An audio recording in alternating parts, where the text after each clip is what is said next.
रात्रि का अंधेरा धीरे धीरे बढ़ रहा था। शांतिनगर के छोटे से गांव में एक अजीब सा सन्नाटा पसरा हुआ था।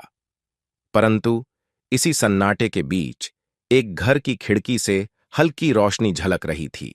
यह रोशनी किसी साधारण घर की नहीं थी, बल्कि यह तो मोहन के घर की थी।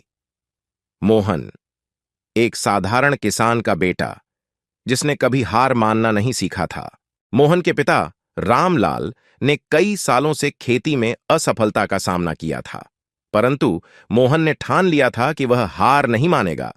अपने पिता की विरासत को बचाने के लिए वह दिन रात मेहनत करता था।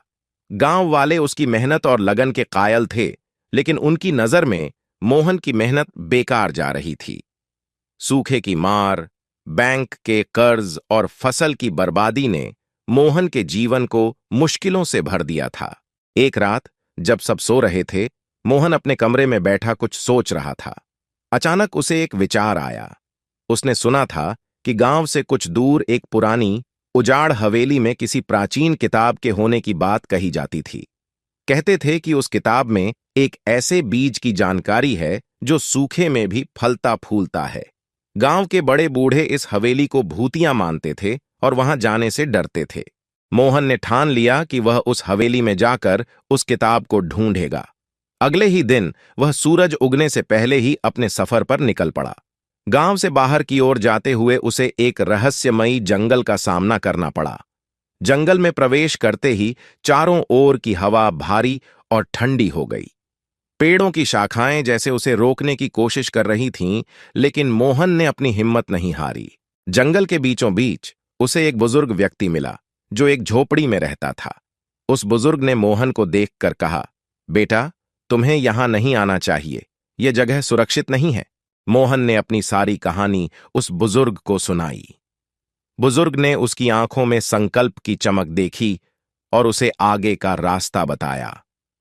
हवेली तक पहुंचने के लिए तुम्हें एक गुफा से होकर गुजरना होगा, लेकिन ध्यान रखना, गुफा में तुम्हें अपनी बुद्धि का इस्तेमाल करना होगा। मोहन ने बुजुर्ग का धन्यवाद किया और गुफा की ओर बढ़ गया। गुफा के अंदर घुसते ही एक अजीब सी आवाज गूंज उठी। मोहन ने साहस से आगे बढ़ना जारी रखा। रास्ते में कई मोड़ और कठिनाइयां आईं, परंतु उसकी दृढ़ता ने उसे आगे बढ़ने के लिए प्रेरित किया। आखिरकार मोहन उस भूतिया हवेली तक पहुंच गया। हवेली की दरवाजे पर एक ताला लगा था, जो सालों से नहीं खोला गया था। उसने अपनी ताकत लगाकर ताले को तोड़ा और अंदर प्रवेश किया। हवेली के अंदर हर चीज पर धूल की मोटी परत जमी थी। उसने चारों ओर देखा और उसे एक पुराना लकड़ी का बक्सा मिला। बक्से के अंदर उसे वह किताब मिली जिसकी उसे तलाश थी। किताब के पन्नों को पलटते ही उसे उस बीज की जानकारी मिली। खुशी से उसकी आंखें चमक उठीं।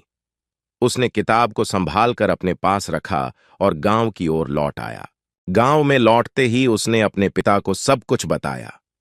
दोनों ने मिलकर उस बीज को बोया और अगले कुछ महीनों में चमत्कार हुआ।